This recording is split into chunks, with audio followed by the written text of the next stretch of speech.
Okay, I think I'll start off then. I believe we have 17 participants. And okay, good. So I'm going to kick off. It's a bit of a strange moment this morning because I'm not able to see anybody nor hear anybody. So I'll just kick off and hope for the best. So my name is Sean Conway. I am speaking this morning as an associate trainer with St. Stephen's Conflict Resolution and Training Service. Now part of the neighborhood group, of course. It's a larger organization now, neighborhood group. And this morning's presentation I'm going to try to make it somewhat interactive, but we'll have to work a little bit through a few kinks probably as we go forward. I have a couple of polls, and I'll be working through a couple of things with my very able support person, monitor named Arash. So thank you, Arash, right away. I'll thank you for all your help to getting us to this place and for helping through the morning. So hello, Madeline. Thank you for that. Okay, so this is a short seminar session on de-escalation from behind the mask. That's the title of it. And I'm going to be doing a few things this morning. In particular, I'll talk a little bit later about St. Stephen's, but about some of the things it offers. But essentially, St. Stephen's Conflict Resolution and Training is a long-standing, it's almost a 40-year history, conflict resolution organization or program of St. Stephen's in Toronto in particular, though we work around the GTA. I'm an associate trainer. I've been a mediator with and trainer with them for over 15, 17, 18 years. So I'm delighted to be here this morning with you. And I wanted to give you a sense of what I have in mind this morning to make sure you're in the right place, because I know that sometimes, having been at OCASI conferences myself, I know that we're sometimes looking to make sure we're in the right session for our valuable time. So with that in mind, this is called De-Escalation from Behind the Mask. My hope this morning is to introduce you to the importance of de-escalation skills, both during the pandemic, but in general, and for both management and frontline staff. So really, I'm going to be introducing the concept of de-escalation skills, and also demonstrating the model that we have at St. Stephen's. So this is going to be an abbreviated version of what we might do in a day-long workshop. So I'll be skipping through some slides relatively quickly, some of them, and then I'll pause, and there'll be, I hope, opportunities for you to chime in with some responses. Because this is a webinar, it would be a little different in a Zoom model or a model where there's more interaction. In an actual de-escalation Zoom workshop that St. Stephen's has, we would have opportunities for people to participate a little bit differently. So this is a webinar, so it's a little bit more restricted in some ways. So that's my aim. Introduce de-escalation skills as important for both management and for frontline staff, introduce the St. Stephen's model, and also demonstrate it this morning in an abbreviated form. So I hope you're in the right place. I see 20 participants now, and I haven't seen that dip. so that's probably a good sign. Good. So I'm on the second slide. Thank you, Arash. I just want to work through the agenda.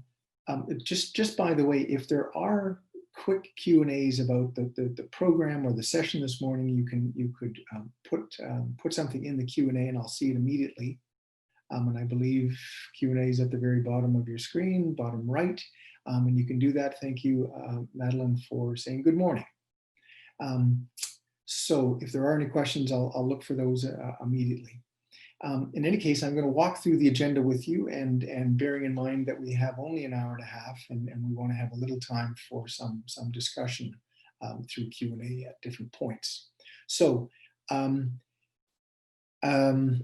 normally, of course, I would ask people to introduce themselves and so on, but it would be quite lovely if people indicated through the Q&A or the chat who they are and where they come from, so to speak, where you are EDs. But I'll leave that up to you, just so we can push along. It would be nice to hear from everybody. Then there's somebody literally knocking at my door, and I do not understand. I'm not expecting anybody, so I'm not going to go and get it. That's a hilarious moment.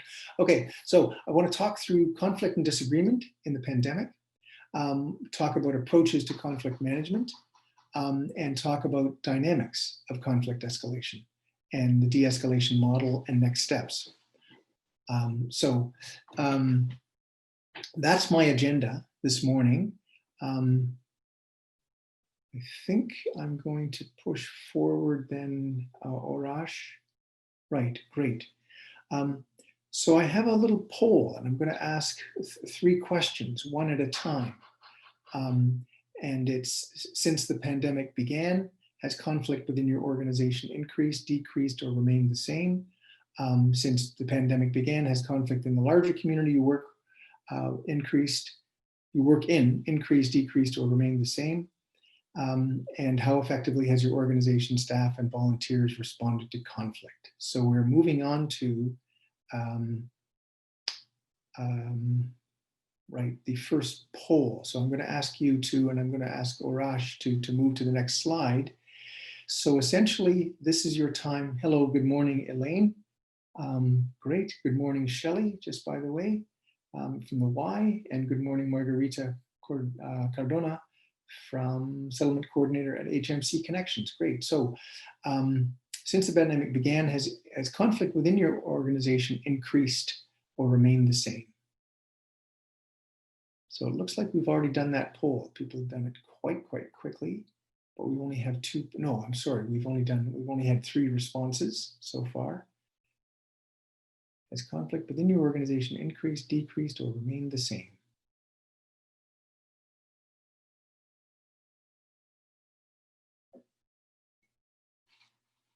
Looking for another 15 or so people to chime in.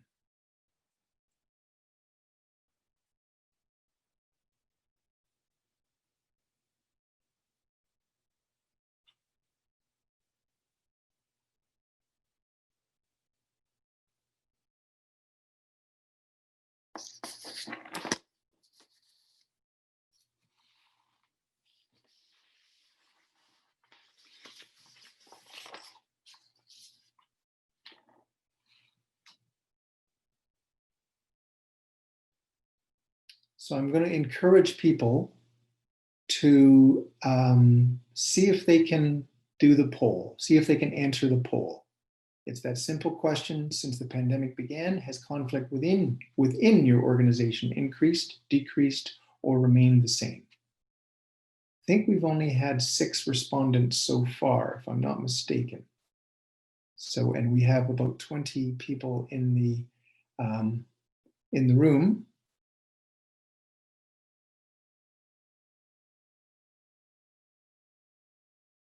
Seven people, 8 people, great. Now we're getting there. Now we're moving along.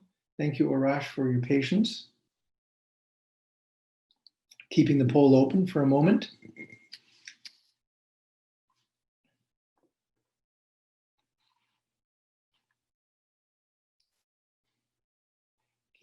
Bonnie says she can't seem to access the poll to respond. Is there anything you can do about that, Arash? That's Bonnie Hunter. It's a fair enough point. We've all been in your shoes, Bonnie. Okay.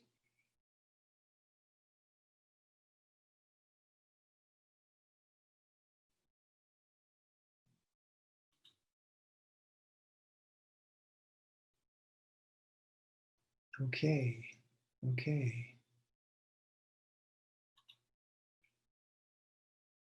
So I don't know if you can help there, Orash. Are you able to help Bonnie? Is there a way you can send her? I'm unable to do that, Bonnie, to send you a supportive note It looks like some other people may be having trouble responding to the poll as well. Arash, I just wonder, given that we've only had 8 of 20, I don't want to belabor this, but is there any way that you could make an announcement to explain how people can vote?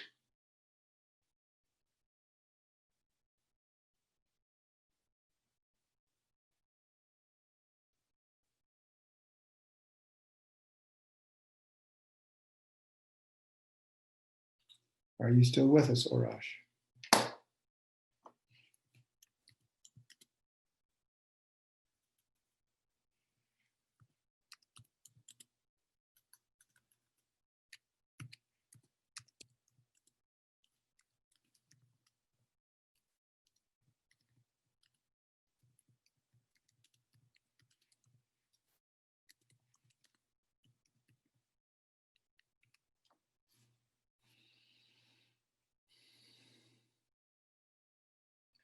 Okay, so I'm going to proceed then with the assumption that we had 9 people participating. We have 20 in the room. And I'm going to proceed with a couple of things then. So it sounds like 78% of you, of the 9, I guess, said that the conflict within your organization has remained the same. And 22% have said it's increased. Okay, great. So I'm going to move to the next poll and assume that as we work through, click on engage at the top of the screen. There we go. Fantastic. So Madeline Nuremberg has mentioned that you click on engage at the top of the screen, not in the full screen mode, right? So you can't be in the full screen mode. Click on the engage at the top of the screen. That will help you vote. Okay. So I'm going to move along to the, oh, there's 10. Okay, good. Okay, I'm going to wait 10, 15 more seconds and then move on, right? Because we have a fair amount to cover. So 11, beautiful. Okay, Madeline, your magic has worked. It's working. Okay, so I'm going to propose this. I'm going to propose, Arash, that you close the poll with 11 participants, and we move to the next poll. Okay, so this is your opportunity to vote again. Since the pandemic began, has conflict in the larger community you work in increased, decreased, or remained the same? So not within your organization, but in the larger community you work in.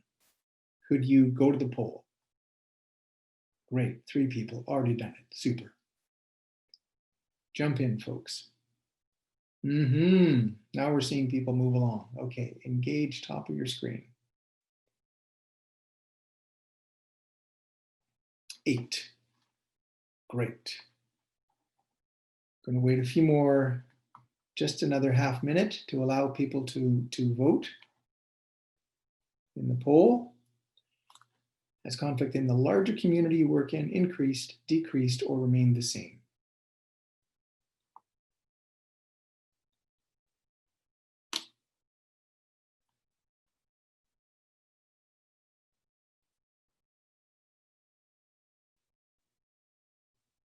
Okay, I'm just going to wait another 30 seconds and then we'll move along. So if you're seeing the poll, folks, 10 people have voted and it looks like 50% has increased.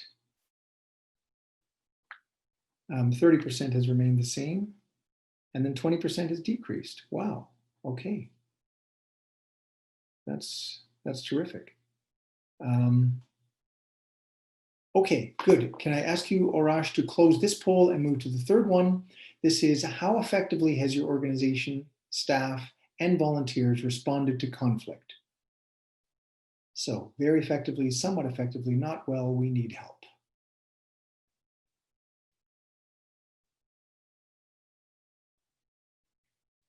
Okay, 3 people have voted, 4, good. 7 have voted, fantastic, somewhat effectively, okay.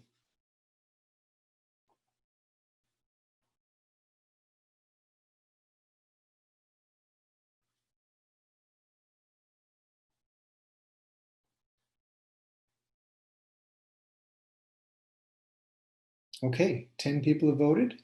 I'm going to propose, just wait half a second longer, see if there's anybody else who wants to come in. Okay, no, so we'll take it at that then. So 90% have done it effectively, and I missed it. Orash, could you go back for 1 minute? I didn't get a chance to write. Very effectively is 18%. Great. Super. Okay, good. Well, that gives us just a sense of what's going on. It sounds like you have, thank you, Orash. I'm going to ask to move ahead. Looks like within your organization, you haven't had a lot of increased conflict. It's more or less remain the same or decreased. And then conflict in the larger community has in some cases, about half of you said that it's increased conflict within the larger community. And then how effectively has your organization and staff and volunteers responded? Somewhat effectively, 90%. And then 18% said, not quite sure about the numbers there, but very effectively another 18%. So I'm going to push on then. So that gives us a little bit of a pulse of what's been happening in your various communities. And I'm just going to push on then and walk through the slides. And so I'm now going to demonstrate what I would do in a much longer workshop with respect to de-escalating conflict. And so the first thing I would do is I would talk about approaches to conflict resolution. The first approach to conflict resolution, of course, and dealing with any kind of conflict is through a power-based approach. So the use of authority, intimidation, strikes, acts of civil disobedience, etc. I'm not giving a value to these approaches at this stage. I'm not giving any value to them. I'm merely indicating that is one approach to dealing with conflict. So I think you're going to have to, oh, there it is. Okay, so another approach to conflict resolution would be a rights-based approach, the application of laws, policies, contracts, and that is even if it's on an informal basis. So of course, a rights-based approach you see in the courts. On the other hand, you also see a rights-based approach on a typical playground. Children will say, "Hey, that's not fair. You're not playing by the rules." At some stage. So there's internally, children have learned that there is a set of rules by which they're supposed to play or by which certain games are played. And so you can see that children sometimes take a rights-based approach already. And of course, sometimes children take a power-based approach also. There are bullies. And so that is one way to deal with conflicts. Those are two ways to deal with power-based and rights-based. And I'm just going to see if I can do it. Can I move the slide, Orash? Is that me? Oh, I see. Orash says he's the only person who can do it. So that's fine. Good. So thanks, Orash. So the third is an interest-based approach to conflict resolution. And that is seeking to identify the underlying needs of the people involved and generating new ways to meet as many needs as possible. So I'm not giving, as I mentioned here, a value to any of these approaches to conflict resolution or managing conflict. Each of them have a place in society. Sometimes, again, we had to fight, let's say, in decades ago, to obtain our pension plans and to get medical care and to get hospital insurance systems. So there is a place for strikes and a place for civil disobedience and a place, of course, sometimes when there is violence for somebody to, wait a minute, separate people who are violently aggressing each other. There is a rights-based approach, of course, both in and outside organizations and in the court system, and again, as I mentioned, in daily life. There is also an interest-based approach. And that is what we'll be focusing on mostly today as the foundation for de-escalation, for helping people to move beyond conflict and move towards move to a better place and perhaps repair relationships and so on. So all of these approaches to conflict have value. Next slide, please. So just watching the Q&A as we go along, just in case there are Q&As or questions rather. So again, just zipping through, I'm giving a condensed version, remember, I'm just going to sort of outline the dynamics of conflict escalation. And so when people are in conflict, or when they have something that they feel is threatened, they protect their needs, right? So someone may say, well, you're acting like a child, and that person hears that as an attack.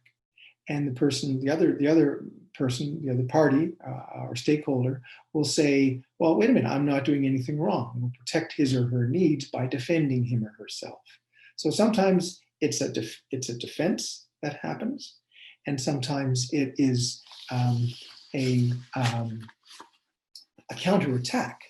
So both of those can be seen as ways to defend, but in any case, what happens is an attack is heard or perceived, and the response is to protect one's own needs, one's own needs, values, and so on, circumstances. And sometimes you defend yourself. In any case, next slide, please. In any case, what happens, of course, is that there's an escalation. So a perceived attack is responded to with a defense. The first person who hears the defense may start attacking again, and then there's defend and attack, and that is your typical. I'm doing this in very short form. That's your typical cycle of escalation. A perceived threat is responded to with protection, and that protection can be in the form of defense or in the form of attack. It goes back to one side, goes to the other side, goes to the other side, and you can see how things sometimes get off and go off the rails sometimes, and of course, just simply escalate. So sometimes it can be quite rapid, sometimes it's slow, sometimes it's a slow burning, kind of circumstance in an office. But that's, the typical response, and that's the typical way in which conflict is escalated. Okay, next slide, please. So, very briefly, what I would typically do in a workshop with people is I would help them, sort of experience a process of escalation, and I usually give them an example of a situation where two people have something to work out, and in fact, I ask them to simply make the situation worse. And so that's a bit peculiar for people because they hoped that this workshop was about de-escalation. And the first experience that I try to give people is an escalation moment. And so I work through a process with people to get them to see what it actually feels like and how simply easy it is to escalate. So there's a process that we follow and that we recommend, and that is how to respond. And so in very broad strokes, at a high level, we have a something called CLAIM. So if you look down, it's an acronym, and the first C, the C of CLAIM, is centering yourself. So when you are responding to escalation, responding to anger, responding to some level of hostility, and I'm not talking about hostility where you need to escape. So the de-escalation workshop that I normally do and that I'm giving an abbreviated version of is not one where there's an imminent chance of violence. That's a different kind of workshop. This is where there's some ability for people to actually hear each other and speak, even though they're very passionate, even though they're escalated, even though they may be very, very angry. So that's a slightly different workshop, just to separate the two. But in any case, the first thing you need to do, rather than sort of start trying to address the problem, first thing you need to do as a person responding to escalation is center yourself. I would usually ask people to consider what are the different ways in which they would center themselves in the moment. So I do not mean whether you have some spiritual practice, for example, that allows you to center yourself in the morning and in the evening and at certain times of the day. I'm not talking about that. I'm talking about at the moment when you are either involved in or witness to an escalated conflict or dispute, what do you need to do? The first step, the very first step, is just figure out how to center yourself, compose yourself, calm yourself in order for you to be effective.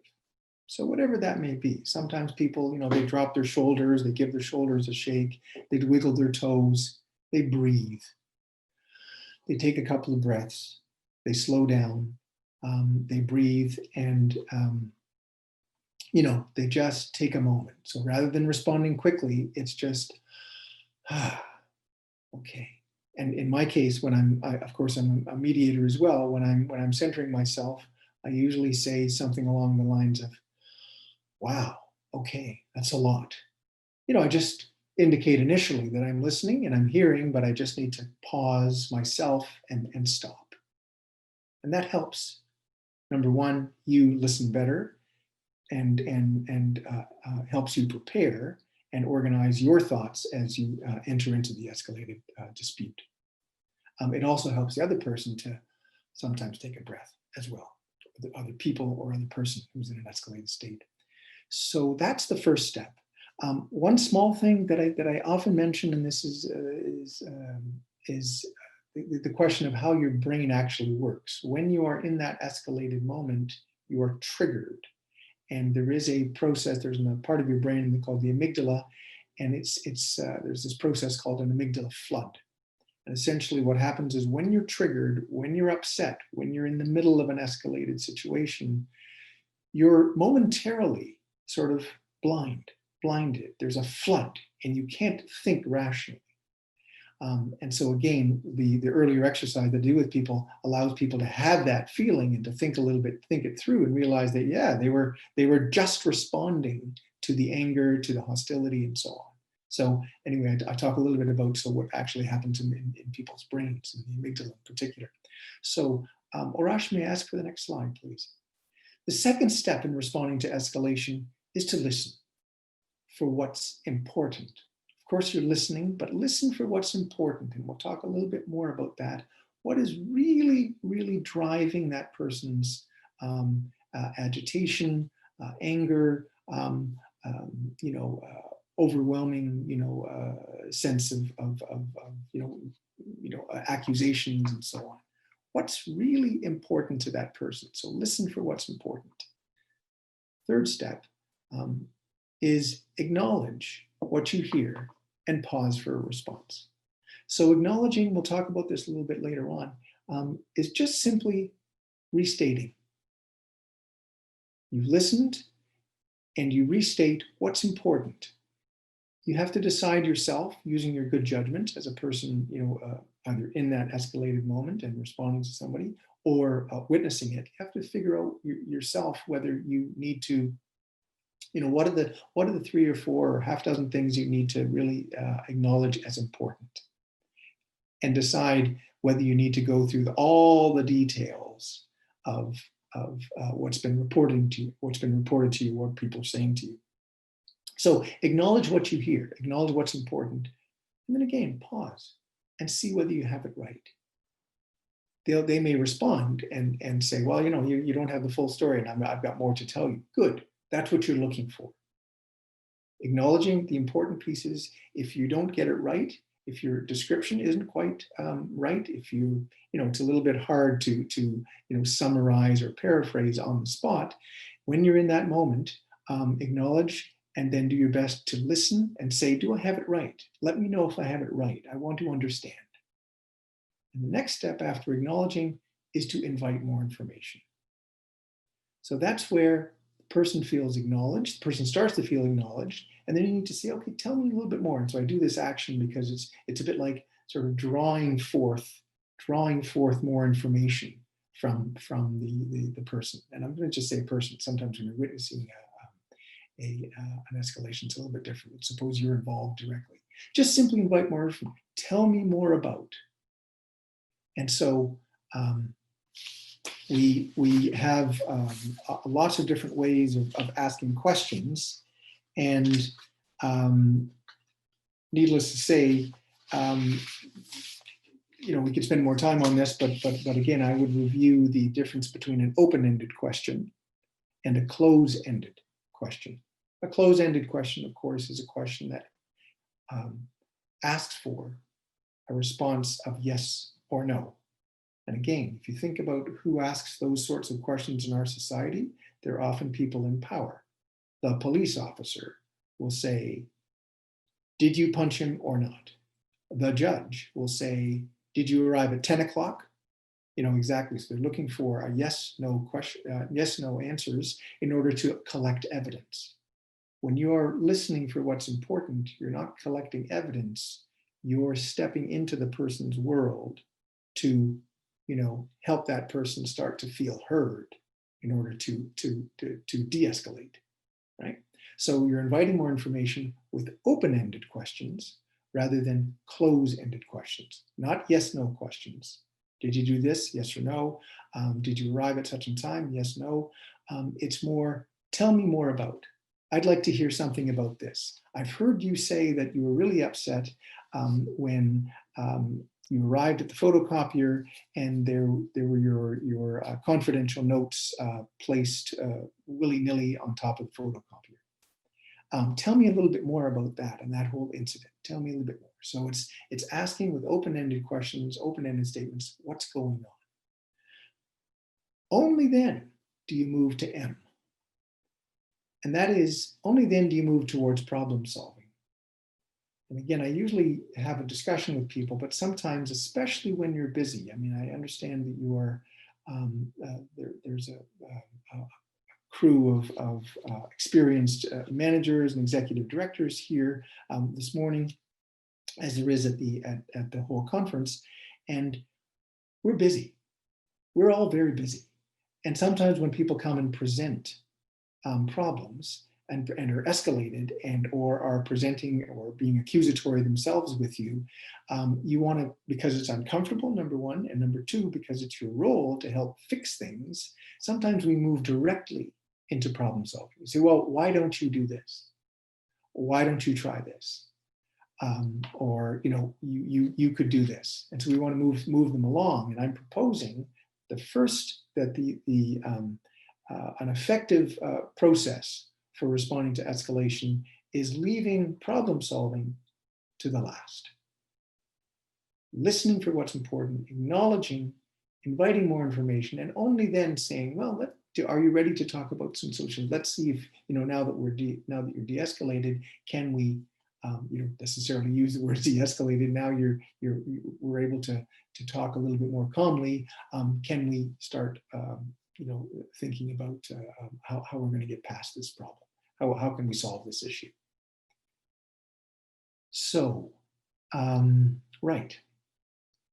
So the middle three steps of claim. So claim is center, listen, acknowledge, invite, and move towards problem solving. On the center three steps, the middle three steps are listening for what's important, acknowledging what you hear, and inviting more information. All of this collectively is known as active listening.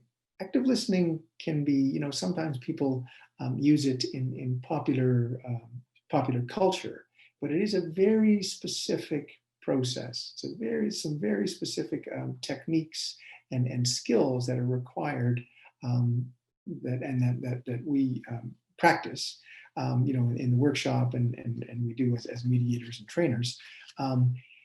It's very specific, and it's not that simple to do. People think they're active listening. People think I'm getting all the points, and then you're making a decision about what needs to be done.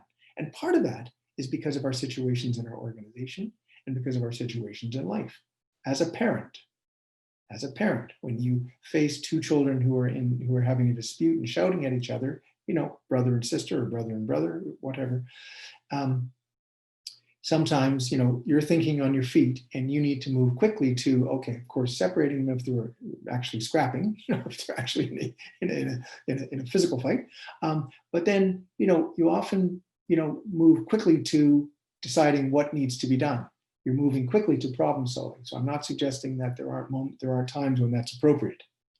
But I'm saying that active listening is a process where you actually listen to the people in dispute, listen to the people who are escalated, acknowledge what's really important to them, and then only then move towards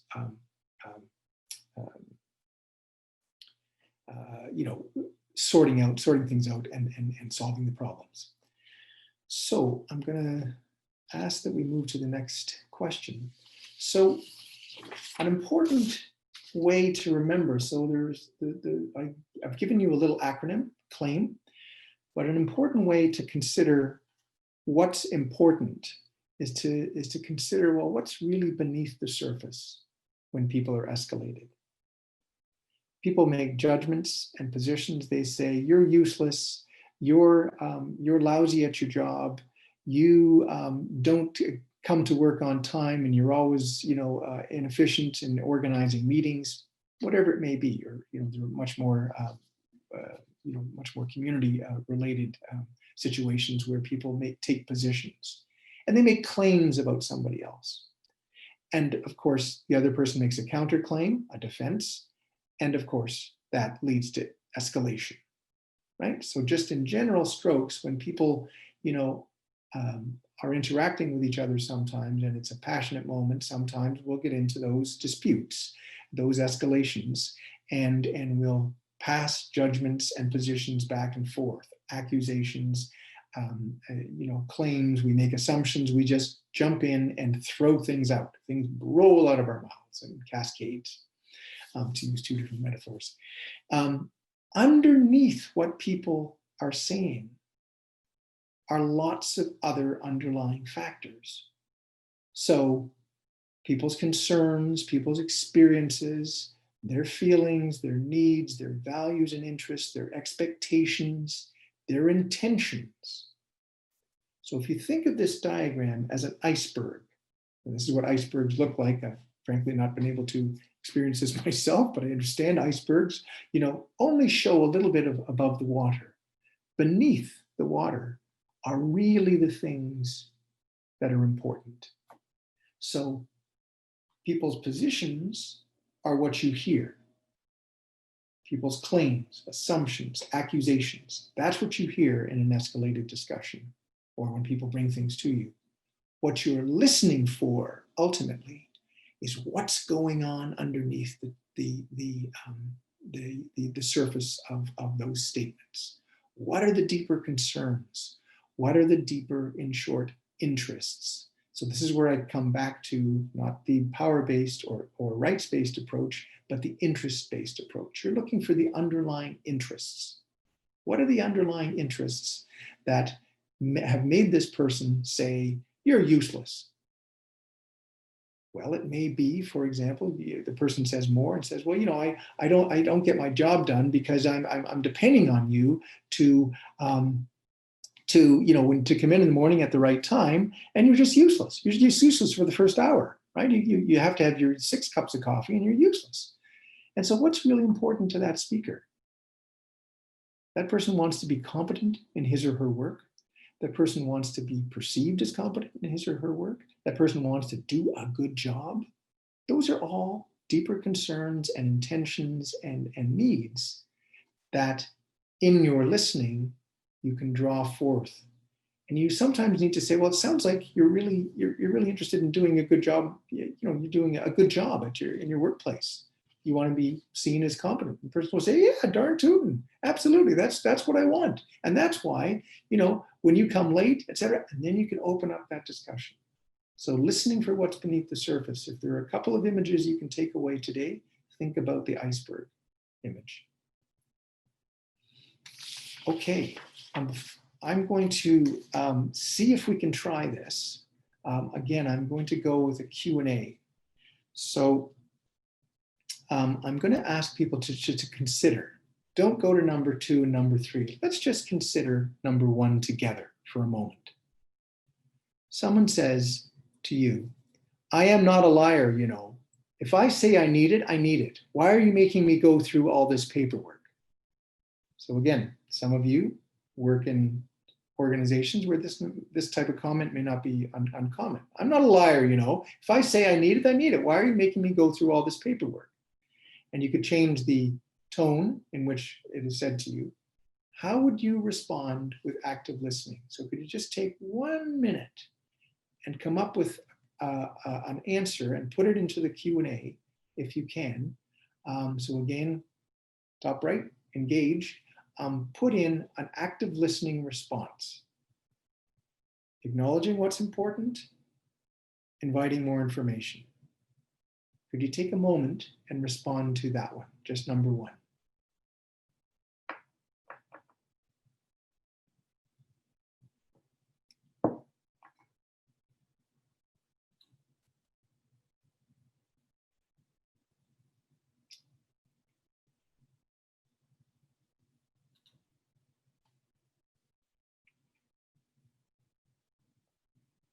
Anybody want to take a jump at this?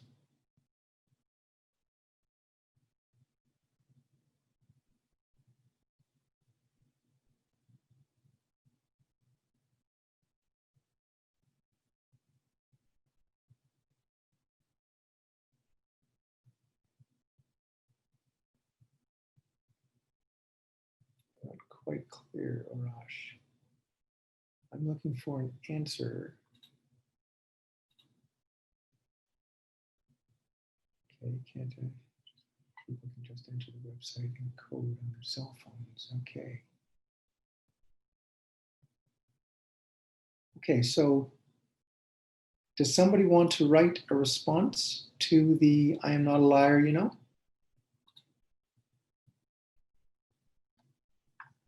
Great. Good. Okay, so Madeline has come in with, I definitely agree you are not a liar. Can you tell me a bit more about what you're struggling with? Okay, great.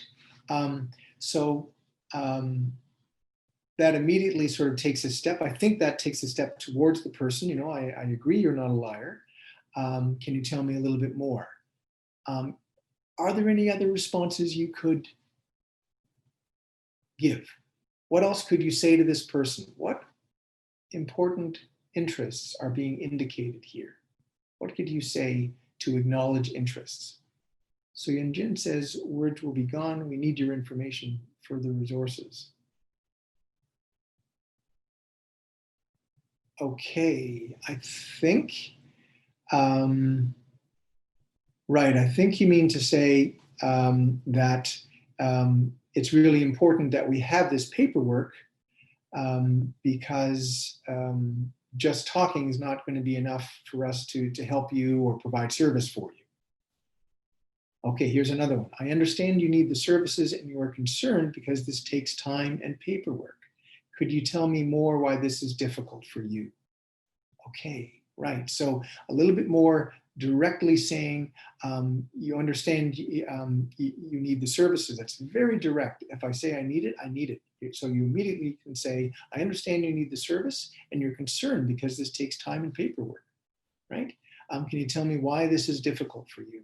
So again, the person may have trouble reading or writing. The person may have trouble in whatever language they're asked to fill the paperwork in. So great, some great suggestions. I'm going to push on, do another one. So we would do this a little bit more actively because it's a webinar, it's a little bit more wooden, but some great, thank you, Madeline and Suyen and Margarita. Let's move to the second one.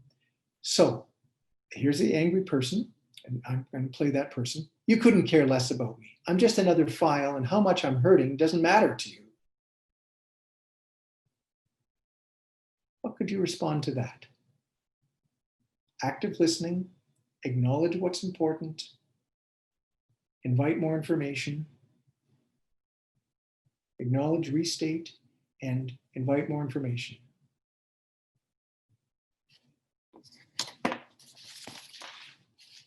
Couldn't care less about me. I'm just another file, and how much I'm hurting doesn't matter to you. What can you say to that?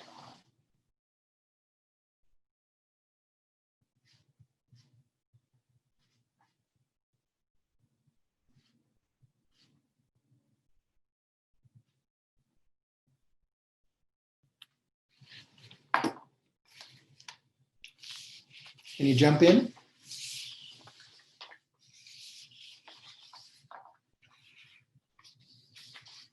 Okay, Here's Madeline again. Great. I can definitely understand how terrible it feels not to be cared for. Can we talk a bit more about what your priorities are so we can see how I can help? Okay, great, great. Anybody else?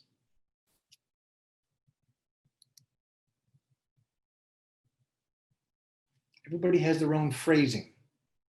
And of course, when we write, of course, it's a little bit more polished and so on. But, you know, me stating it directly to you may be a little less polished. But is there something else you could say here?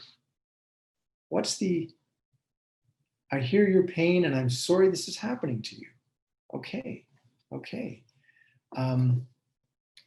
It's good you let me know your feelings. I would like to care for you, what you feel, okay?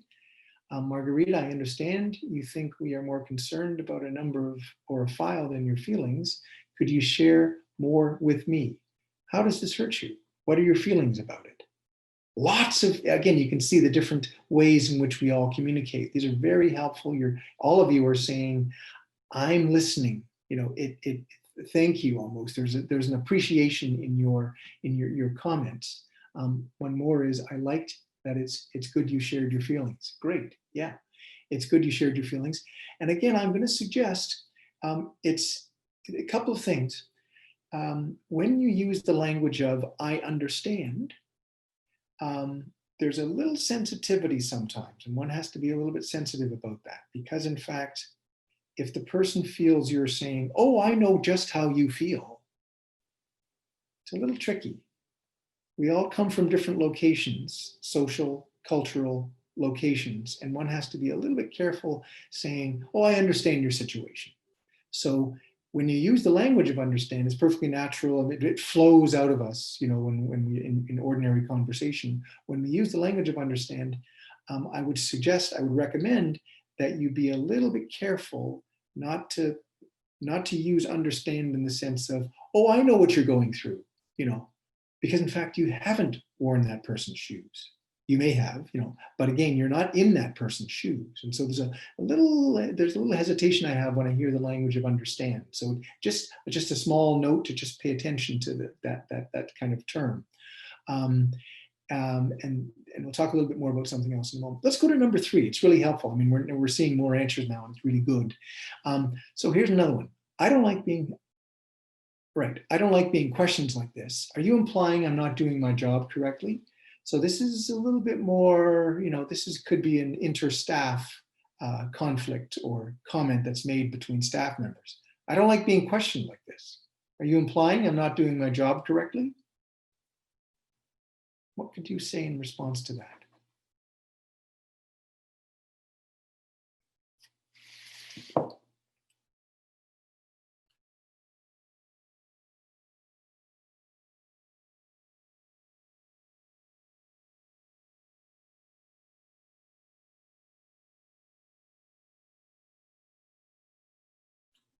What are the underlying interests that you need to acknowledge when somebody says this?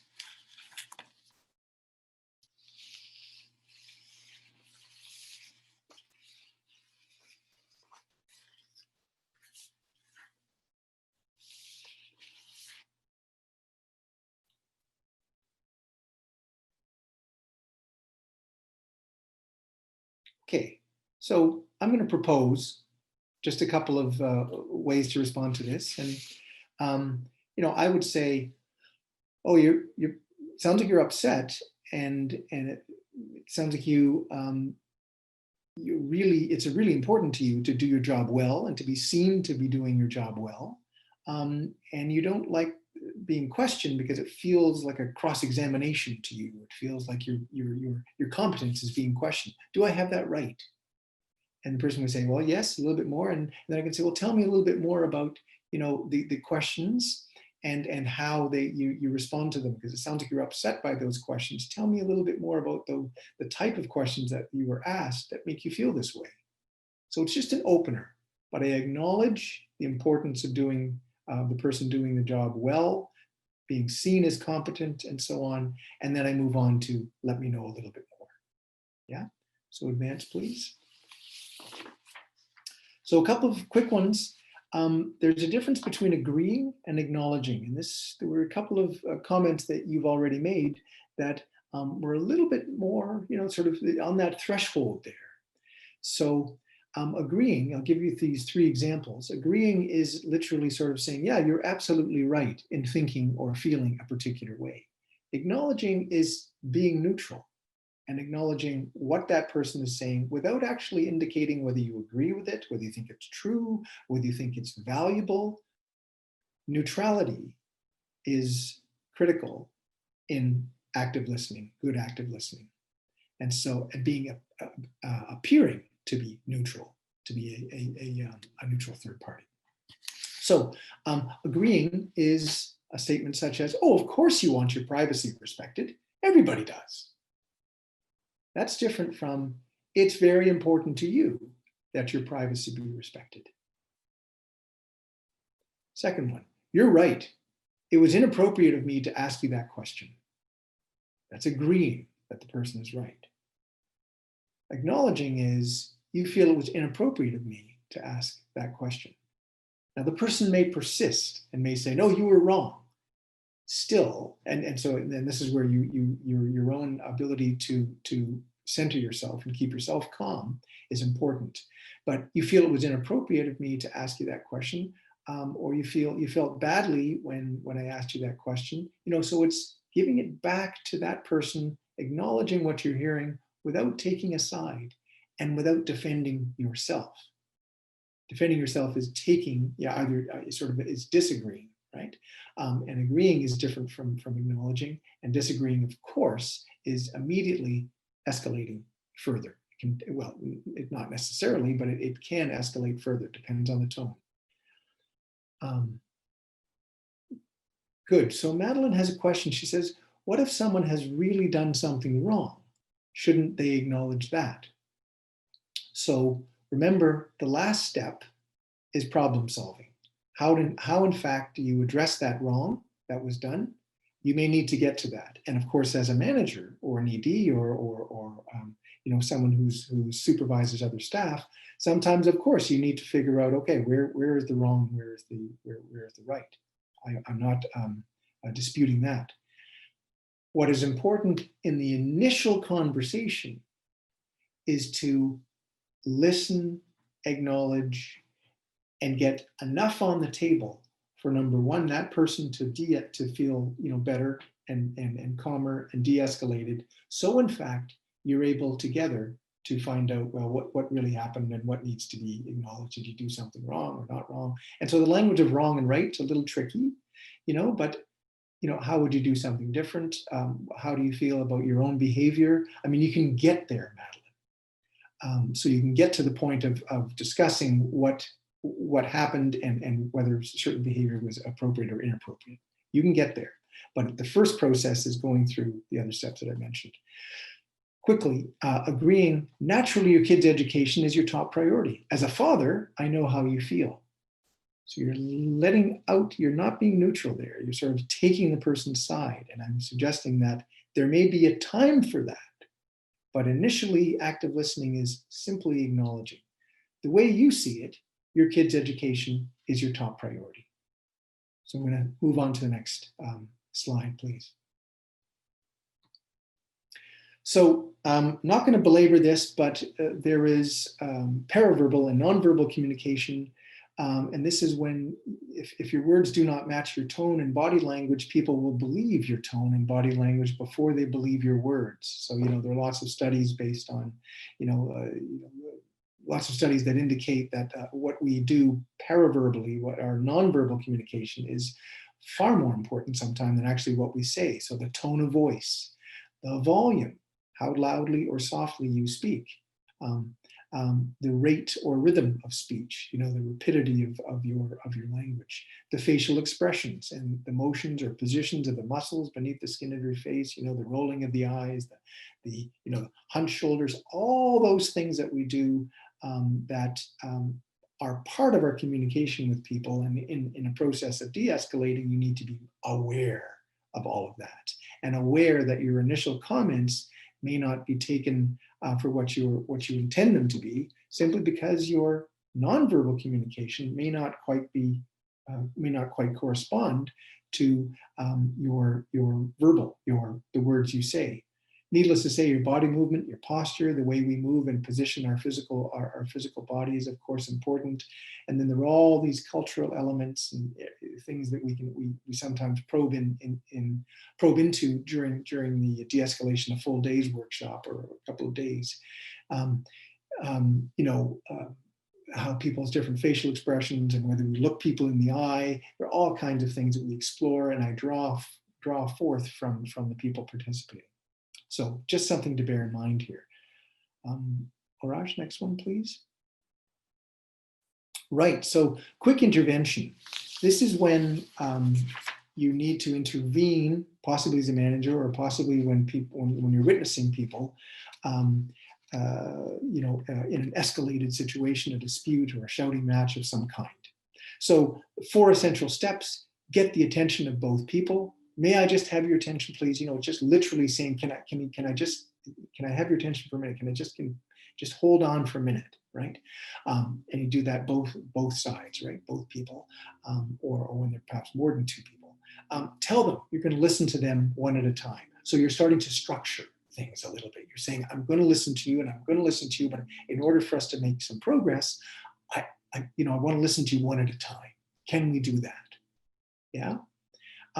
And then you restate. That is the acknowledging and restate after each person speaks, right? So you restate whatever important facts or points are made, but really looking for those acknowledging what's important, what are the interests underlying things. And then you move to problem solving. So again, that's just a quick 4-step process that we do with for a quick intervention, right? And sometimes it's needed for a quick intervention. So I'm going to ask, we might have to skip back and forth a little bit, Orash, but if you could move on to the next slide, that would be great. So here is a situation where we have, I'm going to give a couple of scenarios, and I'm not sure we can go over them too much, but this is a typical scenario. In an office, 2 colleagues are arguing at the printer. A client has come to let you know it's making them and other clients who are using an office for a meeting uncomfortable. As you arrive to the printer, you hear them say, this is the first staff person, "Why is everything always such a big deal with you? Just do your printing after lunch." Second person says, "Oh, you're not my boss. You don't get to tell me when and how to do my job. I'm doing it now," right? So you can see this is not uncommon. It's not a terribly escalated conversation, but it could result in an escalated conversation. And certainly it's one where there's some disagreement, there's passion, and there are some difficult feelings, right? So what I would normally do is I would ask people to role play this or work through this scenario and indicate what they would say to start the conversation. And remember, could we go back to one slide, Orash? Again, the first step is to just get their attention, stop them saying, "Oh, can I just, maybe speak to you for a moment here?"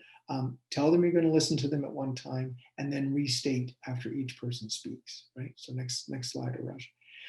So you would go back to, you would get their attention, and you would say, to staff person 1, it sounds like, you were upset that things seem to have reached a pitch or a level of a feeling that makes you feel a little bit uncomfortable, and you're interested in sort of organizing the way printing is done, rather than having sort of a cue of can you tell me a little bit more about that? So we do a little bit of active listening, and then you move to staff as the second staff person, and you say, well, it sounds like you're more concerned about not being questioned and not being directed by your colleagues, because you feel you're doing a competent job. You feel you're doing, you're trying to do your job, and you're trying to get your printing done, and you're being questioned at the printer. And that's upsetting to you. So do I have that right? And so again, you go through a little bit of active listening with each of the parties, and you move towards problem solving thereafter. Okay, so I'm going to ask the next one, Arash, please. This is scenario 2. So here's another situation, and again, we don't have a chance for a full response to it because of our medium today, and we only have an hour and a half. A client has arrived for a meeting with their caseworker. As the caseworker walks out to greet the client begins yelling at the caseworker in the waiting area. Perhaps some of you have had this experience. You can't, so the client says to the caseworker, you can't just tell other people my medical history. It's unacceptable to be spreading around my private information that I trusted you with. Now I can't trust you. Probably not an uncommon situation in some circumstances. Not necessarily that I'm suggesting that people give out information willy-nilly. People are pretty well attuned in the social services to pay attention to privacy and so on. But the person's experience may be that. Caseworker says, whoa, slow down. I told you over the phone that I didn't tell anyone, and you don't understand English or something? Oh, okay. Okay, so you can see now that the client has brought up something important. So I would get their attention, tell them I'm going to speak to them one at a time.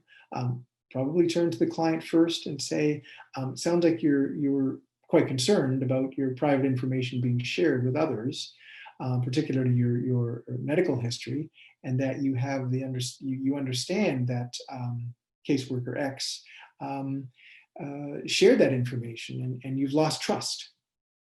So you summarize, you restate, and then see if that's correct. Acknowledge what's important, and that you feel quite upset about that. Indicate what your understanding of the person's feelings are. Then turn to the caseworker. The trick with quick intervention is to not allow one person to wait too long. So it's important to kind of restate and move along relatively quick and say, I'll be back. I'm going to hear a little bit more from you, client Y, but I would like to speak to caseworker X. And you can say to caseworker X, so, it sounds like you didn't tell anyone, and you're upset now because of what client Y is saying, and you've added a level of anger here. You're so upset that you're questioning whether the person understands English. You're so upset. I mean, this is, so again, what you're doing is you're acknowledging, again, at some level, I'm thinking that the managers in the room are saying, this person needs to be disciplined, or we need to have a conversation about the language of, you don't understand English or something. That may be the case. There may be another time when you need to have that conversation about appropriate language, appropriate behavior, behavior that's not belittling or somehow bigoted, right? That's a separate conversation. In that quick intervention, what you want to do is de-escalate people, bring them down. So I'm going to ask for the next slide, please. Scenario number 3. I'm going to skip scenario number 3 because we're just running out of time. I'm going to move to setting boundaries. And so again, this is what we would model. This is what we would do in our organization, or in our workshop rather, for organizations, either internally or when we have multiple organizations together. There are times, and this starts to touch on what Madeline brought up, when there are situations where, there's actual wrongdoing of one kind or another. So you may need to set boundaries. So active listening and de-escalation skills do not mean that you have to become a doormat and you have to just allow people to say what they want and do all they want and so on and so forth. There are situations where you need to in fact be more directive in order to get to a conversation that's calmer and composed and so on. So that is where you set boundaries. You may need to set boundaries. So in order to set boundaries, of course, you need to prepare yourself, kind of be thoughtful about centering yourself, be thoughtful about what you want to achieve and what you want to say. Okay, acknowledge people's concerns and express your willingness to help, right? So here's a situation where you're providing a service in an agency, for example, and then you may need to use directive statements. So direct the person to do certain things, and you may need to deal with the person's concerns at that point. So I'll give an example momentarily, but this is the kind of thing you might say, right? So you're in a difficult situation and I want to help you sort it out, right? So you're just acknowledging the concern and you're expressing your willingness to help. However, my background is not relevant here. You need to treat me with more respect if you want me to help you. So let's talk about what you need in this situation. So tell me such and such. Tell me more about. Tell me what's on your mind. But I'm suggesting here that sometimes at the beginning of conversations when there is abusive language or offensive behavior, something that is beyond the bounds, you don't have to lie down and just say, okay, well, I'm just going to acknowledge everything the person's saying and active listen. You may need to set boundaries immediately. And here it's, you need to treat me with more respect if you want me to help you. So you need to be directive. And then you go back to active listening. Let's talk a little bit more about what you need in this situation. Yeah? So again, we would practice this with the next slide. So this is a situation where a client wants to register for your employment program, and you tell her the program is full right now and offer to put her on the waiting list. She gets up and she leans on your desk about a foot away from your face and says, I really need to get into this program right away. Again, if we were role playing this, we could have a little bit more drama. You're only seeing my bobbing head on a screen. But that's the situation. You run the employment program. You tell her the program's full. It's a statement of fact right now. And you offer to put her on the waiting list. And she leans over and she says something like this. She's shouting at you, or she says uses language that's offensive. What could you say in response to this? Can we just take a moment and see if somebody can come up with a response? So we're looking for, go back a slide, Orash. Acknowledge concerns, express your willingness to help, and then use a directive statement. Yeah, next slide, Arash. So acknowledge concerns, express your willingness to help, and then give a directive statement. What would you say to this client who's come in?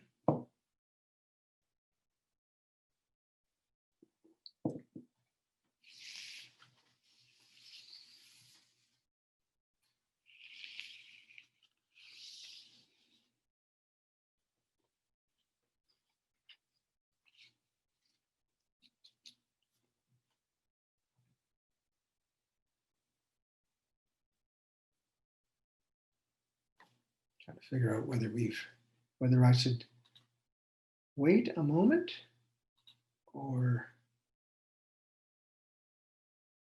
okay. Okay, Alexis, great. Thank you, Alexis. I see you are eager to be a part of this program. How about I look into this further and see if there are any other programs that may assist you?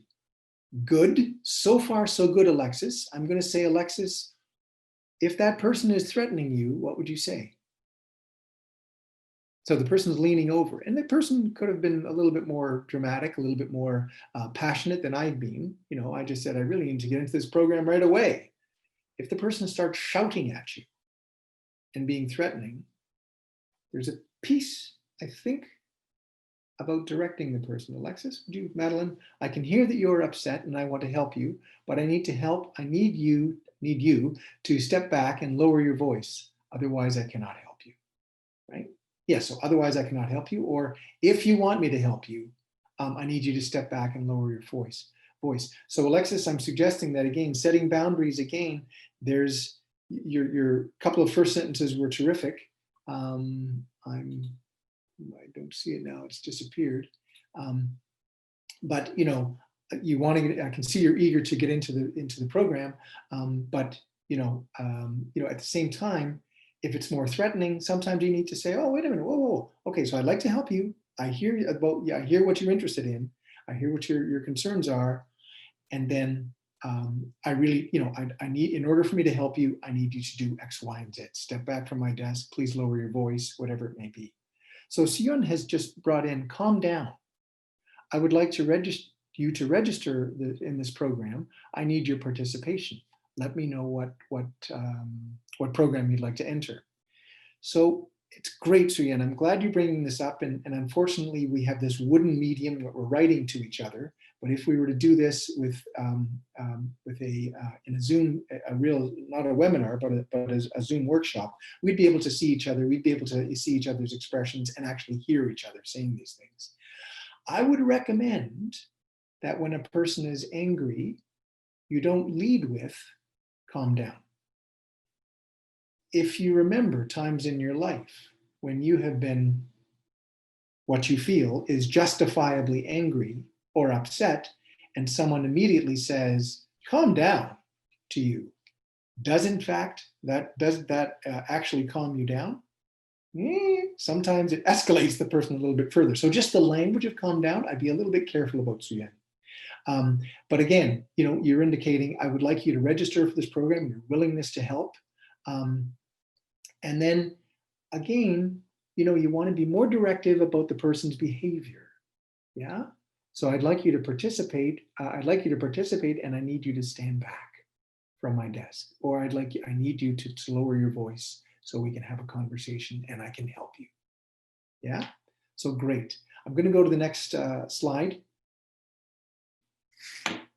And this is the one that we're not going to do but it's one that pushes all the buttons and will easily push buttons in any OCASI agency. A client comes in and is upset with you and says in anger, you immigrants are all alike. Okay. I'd like to help you, sir or madam. I can see you're very angry. You may want some service from me and I'd like to help you.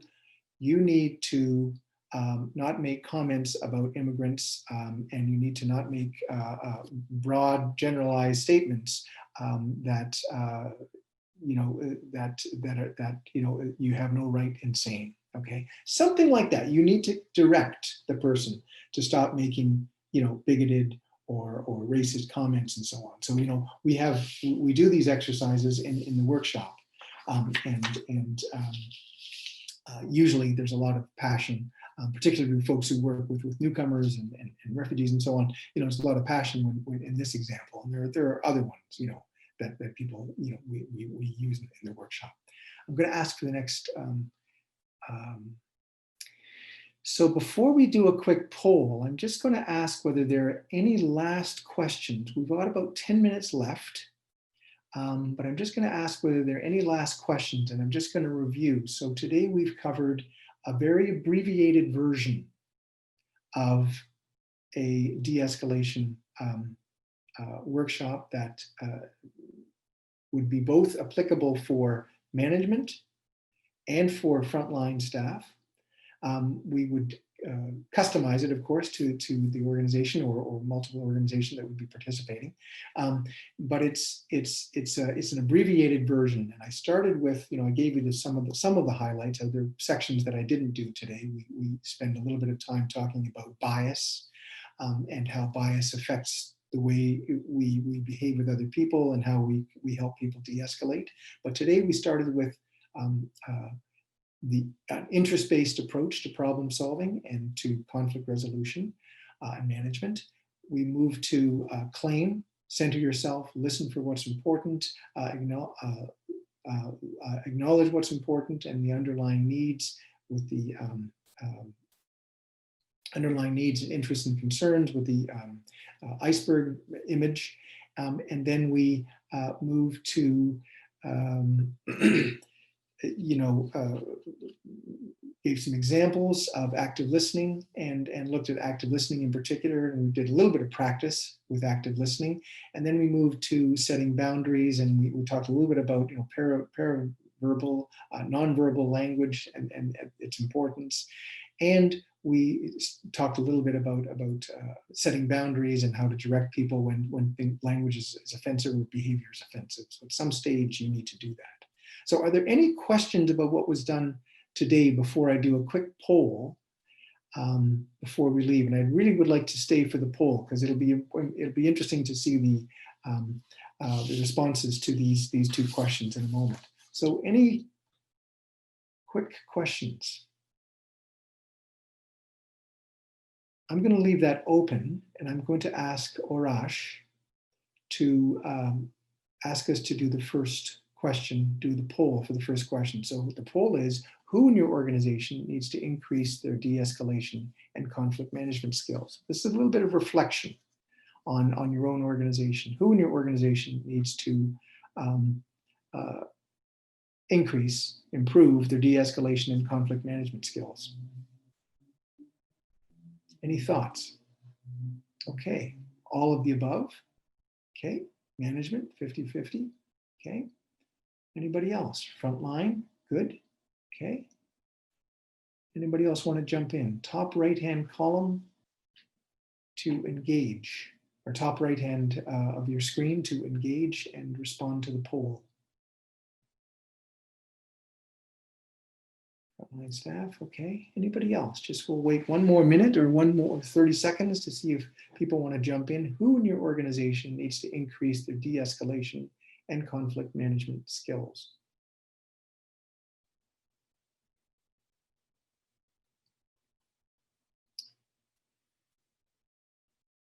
Okay. I'm challenged here because at the very beginning of our conversation, we have 7 people responding. At the beginning of the conversation, there was a strong sense that your staff, your volunteers, the people, your management teams, and so on, have been working with conflict quite effectively.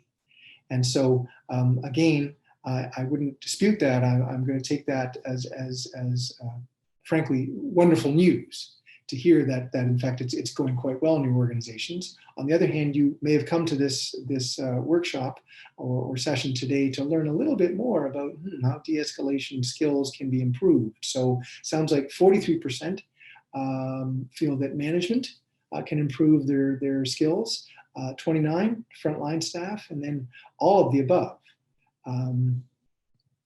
Very interesting,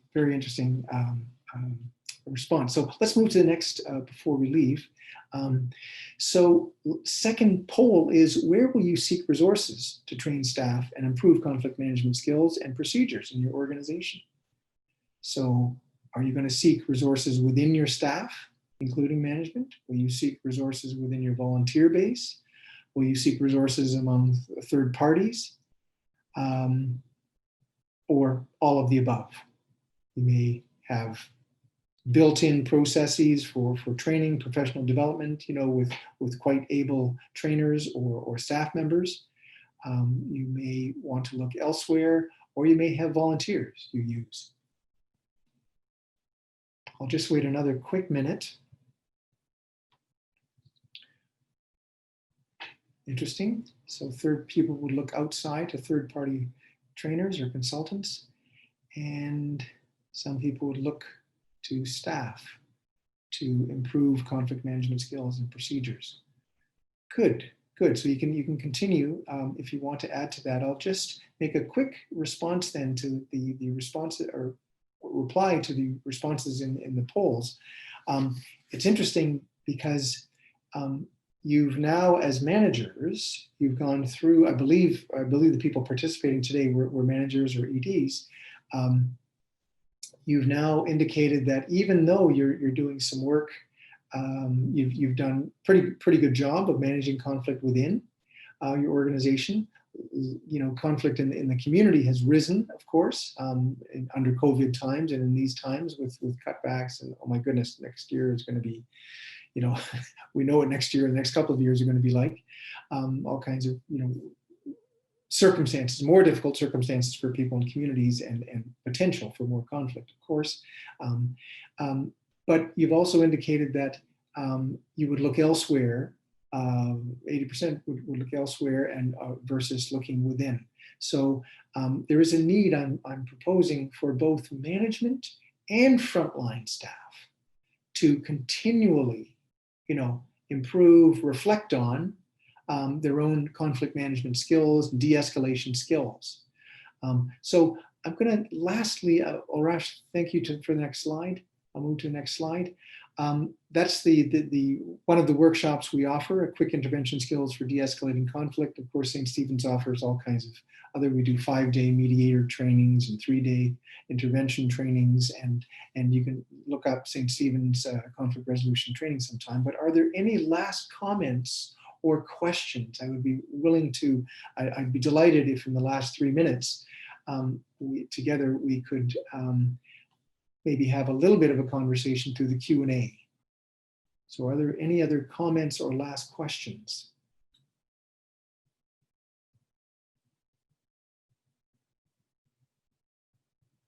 Doubts, hesitations?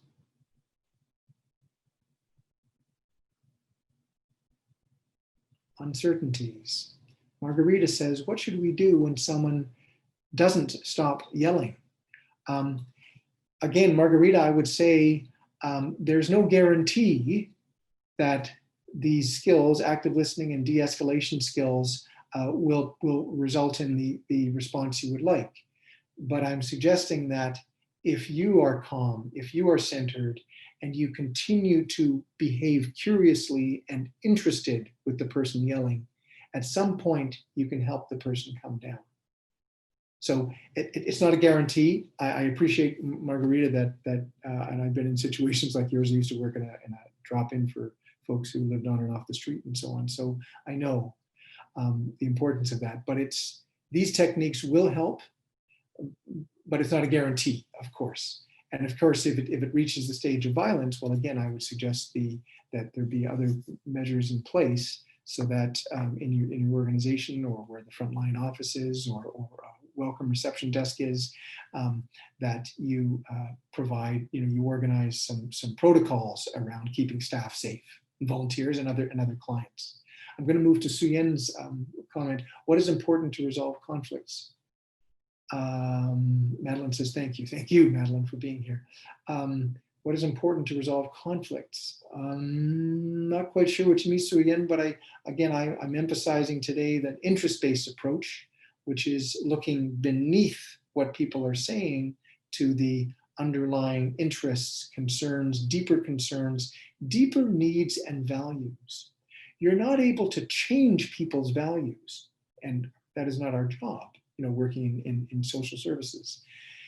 You can't say it's wrong to have, to tell people that, you may be able to say it's wrong, but you're not able to change people in the course of a quick conversation, not able to change people's values. What you can do is acknowledge their values, acknowledge why they feel certain ways, and attach or connect their behaviors and their language to what's important to them. So this is tricky ground, particularly if there are where people bring forward values that are quite offensive to you. Again, I'm not suggesting ultimately, in the end, that you do not address those comments or the behaviors. You need to address people's offensive behavior and comments. But I'm saying the way to de-escalate somebody is to start listening, acknowledging, paying attention to what's underneath the water with the iceberg image, in order for that person to be able to calm down, to listen, and to participate in a calmer discussion. And then you can start talking about other things. Then you can say, okay, well, in this place, that language is not allowed, or the use of certain terms is not allowed, or shouting at each other or leaning over is and shouting at somebody at the reception desk. That is not in this place a behavior that is acceptable. So resolving conflicts starts with de-escalation, and then moving to a deeper discussion about the issues at play, the underlying issues and interests at play. Any other comments or suggestions from anybody or questions? But thank you, Margarita and Suyen. sorry, it's been a blitzkrieg kind of webinar. As I said, it was an abbreviated version, but I've appreciated your animated, responses. Thank you. It's been a privilege working with you this morning. Any final comments? Just going to have my tea. Q&A. You can respond in the Q&A in your top column, top of the page. Engage. I'm not seeing anything in chat. And I'm only seeing a few in Q&A section. Anybody else? Margarita says, I think you did your best to make it work. Yes, thank you. Yes, it's a strange medium to do this because it so much depends on interaction and working through. You can see how we would have had more of a chance if we had been together for a day, more of a chance to work through some of the subtleties that naturally come forth. You want to help, you want to respond, and at the same time, there's a set of skills. There are lots of skills that you can learn and you can practice, and we do our best during a longer workshop with people. So this was a tidbit, an abbreviated version to help you see that both management and frontline staff can benefit from de-escalation skills. Anything else? Margarita, thank you. Thank you, Madeline.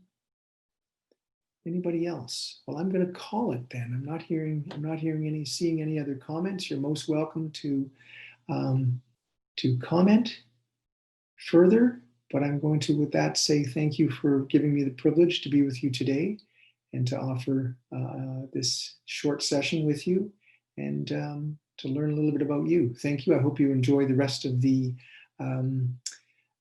conference. It's quite exciting so far.